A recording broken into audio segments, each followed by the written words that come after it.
everybody? How is everybody doing today? We are going to talk about the 2025 NBA draft in this episode of the Just Ballin' podcast. Today, I have a bunch of sleepers that I just want to talk to you guys about. Some players that I really like that I think are worth a second round pick, a late second round pick, or maybe they're just undrafted free agents that I'd be racing to the phone to call their agents to pick up on a deal after the NBA draft. Some guys that I've really liked watching over these last few weeks. And I'm not going to have any of repeats that I had back in a sleeper episode I made that was during the NCAA season. So guys that were in that could get drafted. Cedric Coward, not going to talk about him. A lot of people are talking about him now. I'm not going to talk about Elijah Martin. He was mentioned in that. Big fan of Elijah Martin. You can go watch that episode here on this channel or the podcast feed to just kind of hear more about those guys. Micah Peavy at Georgetown, Max Shulga at VCU. So any of those guys I will not be mentioning here today. So the first one we're going to talk about is a Duke Blue Devil that I feel like gets overlooked. You can talk about Tyrese Proctor, but the main guys this year are Cooper Flagg, who's been the consensus number one overall pick since he was like a 15-year-old for this draft. You have Conkinipple and you have Kamon Matty Watch. Now, Cion James is a player that I think deserves some more love. And I mean, for me and my ideal Knicks targets for where they're going to be picking late in the second round, this is a guy that I would just love to be a New York Knick. He's somebody that plays insanely hard, was the perfect connecting piece, I guess veteran, you could say, over there in college basketball for this younger Duke team. Somebody that I think knows how to win, even though he played at Tulane. It's not a big school, not a respectable school on the national scale like Duke is, but he's somebody that has really grinded his way up to the ranks. And I think he's somebody that would give you 100% effort every single night, is going to die for a loose ball, no matter the score. And I watched that happen at Duke this year, and I really just enjoy the motor that he has. He finished the season averaging 8.5 points in 39 games for Duke, 4 rebounds, 3 assists, 51% from the field, 41% from three, 81% from the free throw line, and he's just gotten better and better over each year of his career. Like I said, spent a bunch of years at Tulane. He was basically a super senior. That's why he's going to go in the second round. I see somebody that is a little bit older. He's going to be around like 23 years old on draft night, 22, 23.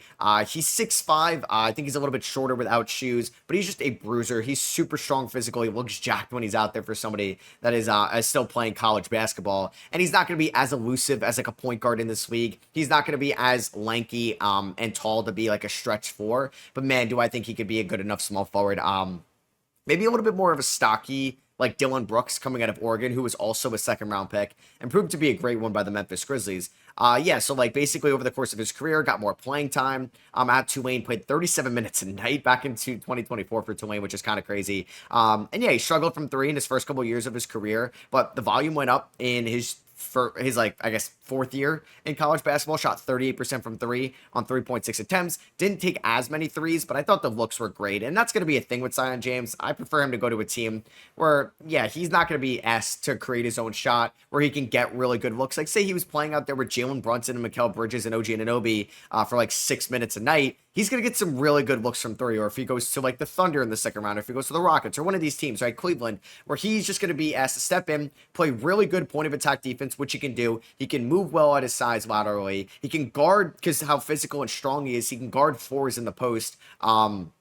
And he can just be physical with them inside. He's got a good touch around the rim, can finish at the rim, which I love as well. He ended up shooting 60% on twos last year and 57% on twos this year. He can finish with contact inside, because given how strong he is, it just really helps him out in so many different aspects of this game. Can fight over screens very well, which I think is massive in today's NBA, where you don't want guys going under against how good of shooting a lot of teams have. He can go over screens, fight through them, and can just be a pest on the defensive end of the floor. And I definitely think he's worth, honestly, a top half second round pick. I think he should go from 30 to 45. I think anything past that, you're getting really, really good value in what Cion James can provide you at the NBA level. And a good free throw shooter too. I don't know if this is an outlier, given that he was around 70% from the free throw line through the first 4 years of college basketball. Last year at Duke, he shot 81% from the free throw line. But if he's continuing to get better, the touch is going to be a little bit better. Obviously, he wasn't going to score as much being like a top player on Tulane in 2024. He goes to Duke as like the 5th, 6th, 7th most important offensive guy,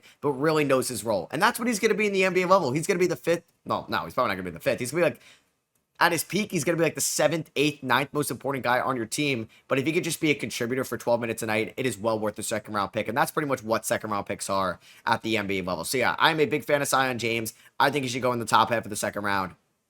And I've really fallen in love with his play style this year as I'm watching Khan, Kaman, and Cooper Flagg over the last few weeks. And he really sticks out as just somebody that I think is like a plug and play 3-and-D wing that can really hold his own on the defensive end of the floor. Another player we're going to talk about is going to be Amari Williams from Kentucky. Similar to Cion James, spent a couple years at a smaller school, Drexel, shout out Philadelphia, and then he goes to Kentucky. That is a massive upswing in just talent around you that you're going to be going up against.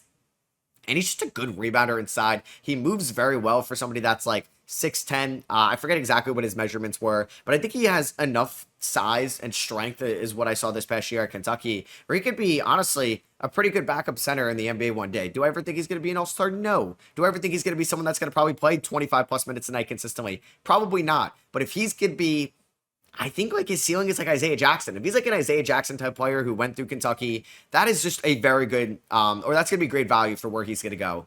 He's pretty much getting mocked either as an undrafted guy or somebody that's going to be in the late second round. And honestly, I like him over some other big men in this draft. Like, he's not in that, you talk about tiers, right, of big men in this class. And you have like, come on, Derek Queen, maybe Thomas Sorber in the first tier. You may have Danny Wolf, Joe Behringer right behind those guys, Maxime Reynaud. But since Alex Condon is going back to school, I think there could be more upside in Amari Williams' game. More so offensively, maybe not defensively, than like Rocco Sikorsky. I like Hansen Yang over Amari Williams. I think Amari Williams could be a better, has more of a long-term role in the NBA than Janai Broome, potentially as well. I think I like him a little bit more than Mohamed Faye, but I also do like Mohamed Faye in the second round. Lachan Ulbrich from the NBL, I think Amari Williams could definitely perform better at the NBA level because he could just run the floor. And that is just so valuable, too, for these big men because, you know, sometimes they're a little bit slow. Sometimes they don't get back on defense. Sometimes, like, the footwork isn't great. But I think Amari Williams provides that. I think he's fine enough defensively, can hold his own over there. And I do think he has real backup center upside in the NBA. And honestly, you drafted him to be your third or fourth string center right now, and in a year or two, he could be like your second string center or your backup center, I should say. It's very valuable. Like, we're watching the Indiana Pacers have to go to Thomas Bryant and Tony Bradley in the playoffs. And I think Amari Williams could be probably better than what those guys have been providing them, at least in the year 2025. So, yeah, he's not a perfect player. He doesn't really have much of an offensive touch outside the paint. Worry about, he'll take some threes, but I mean, it's not really pretty. I mean, he's barely going to take threes in the NBA level. I could probably be confident he's not going to take any threes. And I wish he was a little bit better of a free throw shooter, and that's probably why he's not going to go high in the draft. But he was a productive player at Drexel, and he was productive this last season for Kentucky. And I think he's fine enough on both ends where it's warrant a late second round pick. But I didn't want to mention this other big man because I do like him a little bit more than Amari Williams. So if he goes back to school by the time you guys are seeing this, I'm recording this on the 27th. Yanick Nenhauser, who, to be honest with you, didn't know much about until the G League Ignite camp. He spent 23 and 24 at Northern Illinois, and then you hear rumblings like this guy is showing out of the G League Ignite camp. He gets called up to the combine. I'm like, okay, time to watch Penn State basketball because I didn't watch a ton of Penn State this year unless they were playing in Illinois or Michigan or teams that had reputable draft prospects. But Nenhauser's pretty skilled for somebody that played pretty poor competition last year, was not really involved a ton offensively, and really ran the floor well this year at Penn State. He can set some really good screens. I like him as a lob threat better than Amari Williams, who I think can hold his own on that end. But I think Nenhauser has a little bit better for a feel for the game and is younger than Amari Williams as well. Now, Nenhauser could go back to school. We recently learned that Miles Uzan is going back to school. Yaxel Lindenberg is going back to school. Alex Condon is going back to school. So there's a chance, by the time you guys are listening to this episode, that he's going back to school. But I think he's also worth a second round pick. I'm looking at like teams like the Cavs that could definitely use big man depth, the Sacramento Kings that can use big man depth as well. I don't really want to watch Tristan Thompson as a backup center next year for the Cavs.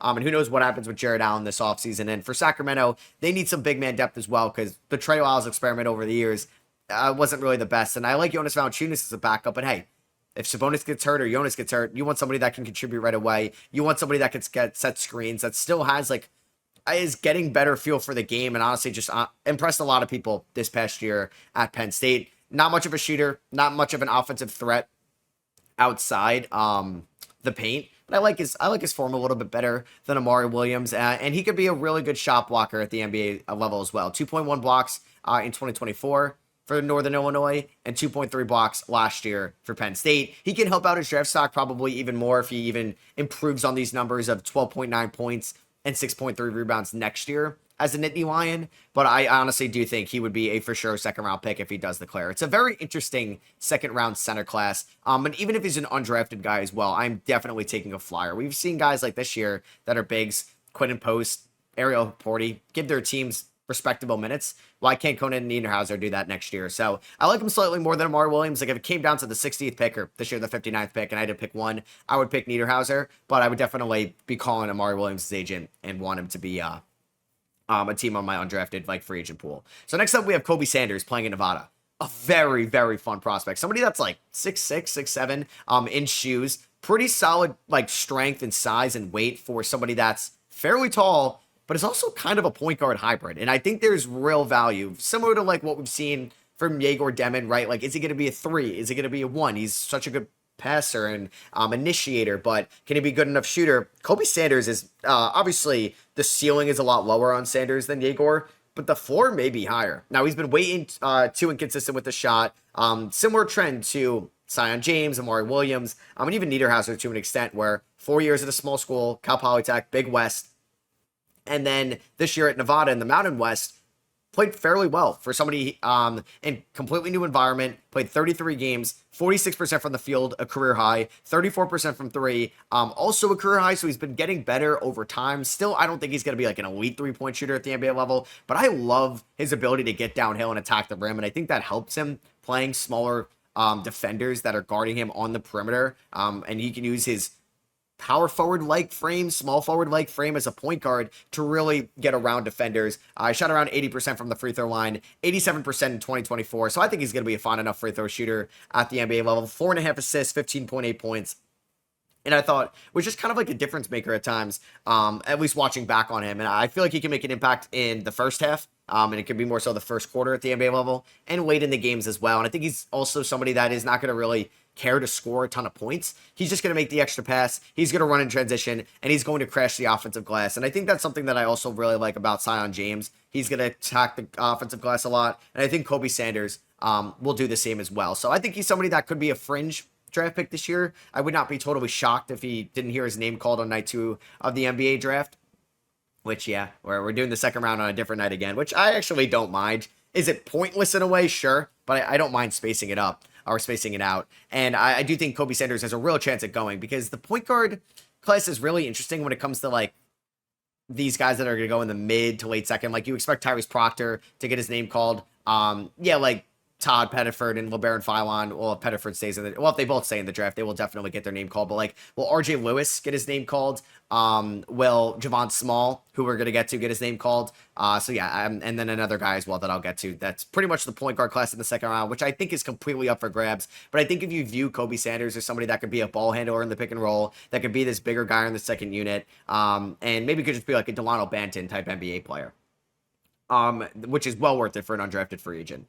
Ryan Nehard, have to talk about as well. Another G League Ignite standout. Combine gets called up to there as well. He is the younger brother of Andrew Nehard, but a lot smaller than Andrew Nehard. Andrew Nehard, at least according to College Basketball Reference, 6'5", at Gonzaga. Nehard is like 6 foot basically without shoes. He's a lot smaller, but man, is he a good initiator, good passer. Shot 40% from 3 this year for the Bulldogs, 44% from the field, averaged 9.8 assists. He did start out his career with like Baylor Shireman and Ryan Kalkbrenner over at Creighton. And he's been pretty much double-digit scoring guy at the NBA level, at the college level. And this year, the assists shot up. I mean, he had a solid team around him for sure. When you're talking about guys like Michael Ajayi, and then I'm just like blanking on everybody, like Khalif Battle, former Temple Owl, Nolan Hickman. Like, it's a good team over there in Spokane. So I think Nehard is just like a floor general. Somebody's not going to turn the ball over a ton. He's going to get his teammates involved. He could be a little bit of a pest on the offensive end of the floor.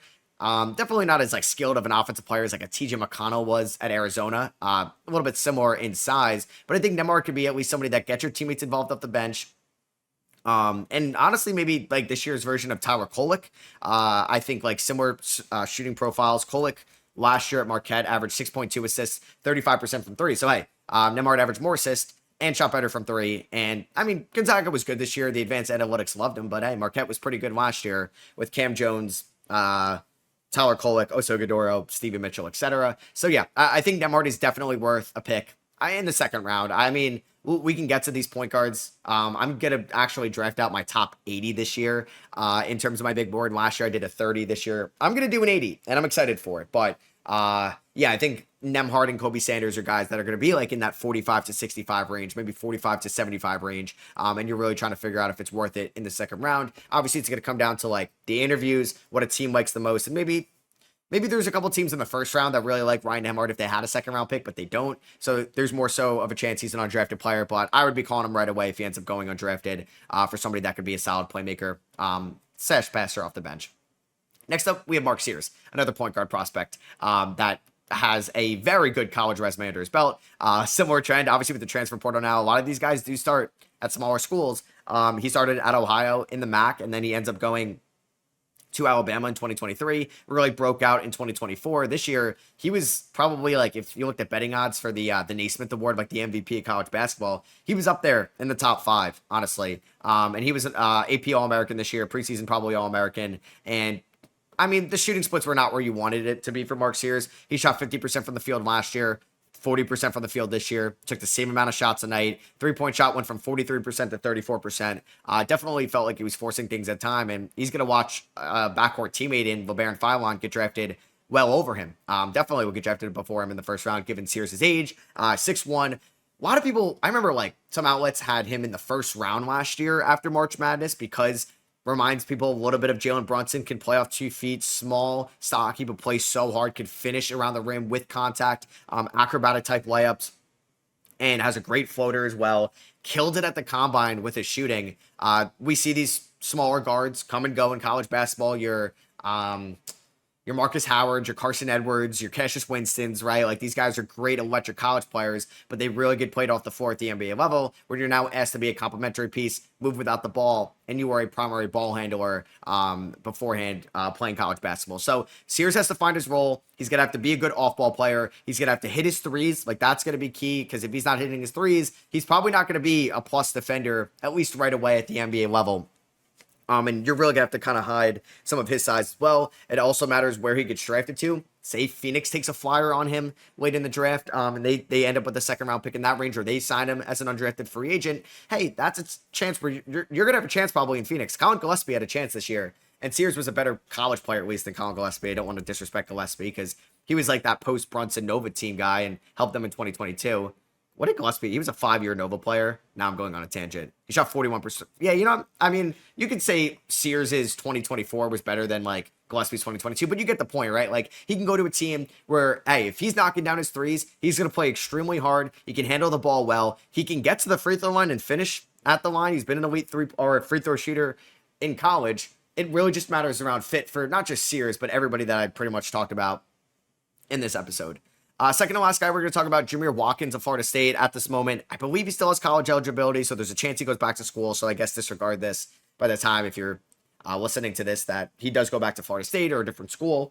I mean, player that started out of VCU in 21 and 23, didn't play at all in 2022, goes to Florida State. Their coach Hamilton, I believe, got fired last year.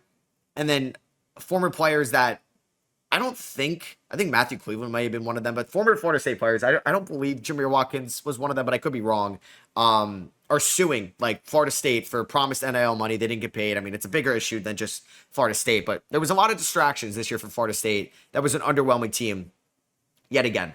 They went 17 and 15. Leonard Hamilton, sorry, is the coach. They went 17 and 16 last year. Pretty disappointing Florida State teams that have had pretty good teams in the past, right? They've had top draft prospects like Devin Vassell, Scotty Barnes come and go. And Watkins is somebody that just plays hard. He was available 30-plus games each of the last 3 years in college basketball. He can get downhill, finish at the rim. I like his defensive upside as well as like a small forward. And I think he's going to be a fine enough shooter at the NBA level. Like 34% from 3 and 23, 34% from 3 and 24, 32% on higher volume as basically the number one in Florida State this year in a weaker ACC in 2025. But I think if you're throwing him to like similar to like Cion James, you might be like the 5th most important guy in the second unit. So you're like the 10th most important guy on your team.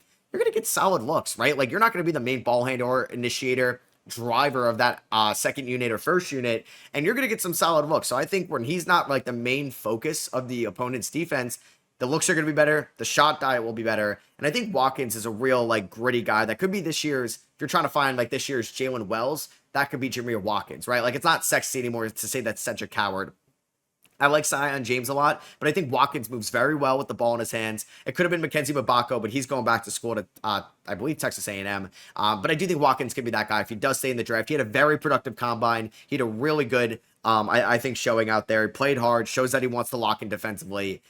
And you're going from like a top guy in high school. You're going to go from basically a top guy in a major program in Florida State. You are not going to be a top guy on an NBA team. You really got to find your role. So it all depends about the fit for Jameer Watkins. And each team is different and kind of what their philosophy is going forward. But I do like Watkins as a second rounder. And the last guy is going to be Javon Small. I guess no pun intended, but he's a little bit on the smaller side, right? Like he's somebody that's 6'2", in shoes, 180 pounds, can struggle sometimes at finishing at the rim. A little bit Boogie Fland-esque, but somebody that is a little bit older. I guess, like, it's kind of been everybody here now. Like, Ryan Nehard started at Creighton, which is bigger than some of these other schools. But, like, Mark Sears at Ohio, Watkins at VCU, which is the A10. Like, everybody here kind of started at smaller schools, and that's just basically what college basketball is now. Javon Small played in the American, played at East Carolina, so it's not like he played at, like, a Memphis or a Temple, right? Like an elite program. Then he played at Oklahoma State in 24, West Virginia in 25 in the Big 12. So he stayed in the Big 12 back-to-back years. This past year for the Mountaineers, he shot 35% from three after shooting 37% from three with the Cowboys back in 2024. He shot 41% from the field. The 2-point percentage dropped. It's kind of before when I said struggles inside the three-point arc, finishing at the rim, but he's an elite free throw shooter. He has been all of his college career. He's a solid ball handler as well, can get his teammates involved, and not a bad rebounder for somebody of his size. He's a very good athlete for somebody at 6'2", can get up there, good vertical leap, and I think it's definitely worth a look in the second round. If I had to probably bet, like, if I'm trying to rank the 4 point guards we talked about here, Kobe Sanders, Ryan Nehard, Mark Sears, and Small would probably be my fourth guy out of the four, just because I feel like I don't think he's going to be much of a defender. But I don't think any other guys outside of Ryan Sanders or Kobe Sanders is going to be much of a defender. I like Nehard's playmaking a little bit more. Although Small was just as good as a shooter as Mark Sears was this past year, I think the sample size of Sears and the high leverage games is going to be a little bit more impressive to me going forward. But I do think Small is worth, for sure, a look in the late second round. You look at the Grizzlies. I mean, if they just kind of want to get a third string point guard after John, Scottie Pippen, and then you have somebody that you can maybe develop over time if you can't pay Scottie Pippen Jr. when he's eventually a free agent. I don't think the Knicks would really look at a point guard. I'm just trying to think off the top of my head, teams that are picking late in the second round. Or maybe it's an Indiana pick here because TJ McConnell is somebody they maybe have to move if they don't want to be a full-on tax team over the next few years. Or maybe the Clippers don't draft a point guard in the first round. They look at one in the second round. Same with the Phoenix Suns. In that range, that could be perfect for Javon Small, or it could be somebody that could end up being an undrafted free agent. So I like Small, and I think he's worth a look there. And I think these guys are pretty much sleepers. If I had to guess, Cion James is definitely getting drafted. I'd be very shocked if he doesn't. I mean, I think there's a chance Amari Williams goes undrafted. I think Yanick Nenhauser will get drafted if he stays in the draft, but that's still TBD. I think Kobe Sanders will get drafted. If I had to guess between these last guys, I don't think Mark Sears gets drafted. I don't even think Ryan Nehard gets drafted. I would say Jameer Watkins maybe gets drafted. So only 3 of these guys may end up getting drafted. It will be interesting to look back and see what I said about these guys after the draft and if they end up being undrafted. And hey, maybe there's going to be one of these guys that's this year's Justin Edwards, right? They were an undrafted pick that could really show out for you and was kind of overlooked. And Edwards, the tools were there last year. It's just he didn't put it together at Kentucky because of all the mouths they had to feed last year with Dillingham and Wagner and Shepard and Avicic and Aaron Bradshaw. There was just so many guys. And what was his recruiting rank? 3rd in 2023? Like, his shooting splits were fine. He just didn't really have the best counting numbers. And I always remember that one game he had late in the year. I feel like I reference it a lot, where he exploded. He was like almost like perfect from the field. 28 points, February 24th. He was 6 of 6 from the free throw line. 4-4 from, okay, so he was perfect. 4-4 from 3, 10 of 10 from the field. Was that against Tennessee? No, that was against Alabama, which is a very impressive game. But yeah, besides the point, kind of rambling at that. I hope you guys did enjoy this episode of the Just Ballin' Podcast. Hey, maybe there's a sleeper that I didn't mention here. That's not like also another one I mentioned earlier in the year with like Max Shulga, Micah PV, Elijah Martin, and those guys. You can let me know in the comments here on YouTube. Drop a thumbs up if you did enjoy. And if you're listening on Apple Podcasts or Spotify, really appreciate a rating and review to help the podcast grow. And I'll catch you guys in the next one. Peace.